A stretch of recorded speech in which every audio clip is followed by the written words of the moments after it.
Hello friends, welcome to Updates for You channel. First time இந்த சேனலுக்கு வரீங்கன்னா மறக்காம subscribe பண்ணிக்கோங்க. இந்த வீடியோல TNAU counseling பத்தின அப்டேட் தான் பார்க்க போறோம். வெப்சைட்ல பாத்தீங்கன்னா நிறைய நியூ நோட்டிஃபிகேஷன் வந்து ஷோ ஆயிட்டு இருக்கு.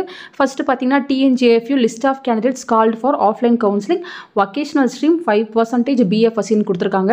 நெக்ஸ்ட் பாத்தீங்கன்னா 7.5 quota vocational stream list of candidates called for offline counseling. So யாரெல்லாம் 7.5 ரிசர்வேஷன் இருக்கீங்களோ vocational streamல இருக்கவங்களோ offline counseling வந்து கூப்பிட்டுருக்காங்க. Next BFSC BTech biotechnology BBA FEM errata list வந்து கொடுத்திருக்காங்க. அதாவது எராட்டானா கரெக்ஷன் பண்ணி கொடுத்திருக்காங்க. யாரெல்லாம் வந்து ரிஜெக்ட் ஆயிருக்காங்க அப்படின்ற இன்ஃபர்மேஷன் வந்து கொடுத்திருக்காங்க. So due to age and ineligibility சப்ஜெக்ட்காக சில பேர் வந்து ரிஜெக்ட் பண்ணியிருக்காங்க. அந்த இன்ஃபர்மேஷனுக்கு ஒரு PDF வந்து போட்டிருக்காங்க. நெக்ஸ்ட் BTech FE அதே போல் EEE அதுக்கப்புறம் பார்த்தீங்கன்னா BTech FTலையுமே எராட்டா லிஸ்ட் வந்து விட்டுருக்காங்க. ஸோ ஏஜ் லிமிட்னால யாரெல்லாம் வந்து டிஸ்குவாலிஃபை பண்ணியிருக்காங்க அப்படின்ற இன்ஃபர்மேஷன் இருக்கு. நெக்ஸ்ட் பார்த்தீங்கன்னா BFSC SS rejected due to ineligible சப்ஜெக்ட்னு கொடுத்திருக்காங்க.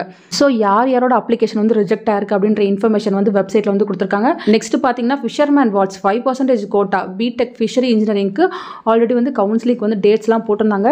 ஸோ யாரெல்லாம் ஃபிஷர்மேன் வார்ட்ஸ்ல வந்து கவுன்சிலிங் அட்டன் பண்ணுமோ நீங்க கரெக்டான டேட்ஸ் வந்து செக் பண்ணி பார்த்துக்கோங்க. வெப்சைட்ல பாத்தீங்கன்னா மேல வந்து ஸ்க்ரோல் ஆயிட்டே இருக்கு. பாத்தீங்கன்னா வொகேஷனல் ஸ்ட்ரீம் 7.5 கோட்டாக்கு பாத்தீங்கன்னா 29/6/2024 10 AM வந்து ஸ்டார்ட் ஆக போகுது. நெக்ஸ்ட் பாத்தீங்கன்னா TNJFU ஆஃப்லைன் கவுன்சிலிங் வொகேஷனல் ஸ்ட்ரீமுக்கும் ஷெட்யூல் பாத்தீங்கன்னா 29/6/2024 வந்து போட்டிருக்காங்க. சைட்ல எல்லா இன்ஃபர்மேஷனுமே ஷோ ஆயிட்டு இருக்கு. நீங்க எந்த கேட்டகரிக்குள்ள வரீங்களோ கிளிக் பண்ணீங்கன்னா உங்களுக்கான PDF வந்து ஓப்பன் ஆகும். ஸோ கரெக்டாக வந்து செக் பண்ணி பார்த்துக்கோங்க. ஸோ நம்ம பார்த்தீங்கன்னா BFSC SS ரிஜெக்டட் லிஸ்ட் வந்து பார்க்கலாம். ஸோ இது பார்த்தீங்கன்னா சில காரணங்களுக்காக ரிஜெக்ட் பண்ணியிருக்காங்க. அதனால தான் வந்து இது போல லிஸ்ட் வந்து விட்டுருக்காங்க. இங்கே பார்த்தீங்கன்னா application ID name community aggregate mark general rank வந்து கொடுத்துருக்காங்க. இதை ஓப்பன் பண்ணி நீங்கள் வந்து செக் பண்ணி பார்த்துக்கலாம் ஃப்ரெண்ட்ஸ். ஸோ நிறைய பேர் வந்து சீட் அலாட்மெண்ட்காக வெயிட் பண்ணுறீங்க. ஃபர்தராக ஏதாச்சும் அப்டேட் கிடைச்சா கண்டிப்பாக வீடியோ போட்டு சொல்கிறேன். தேங்க்யூ ஃபார் வாட்சிங்.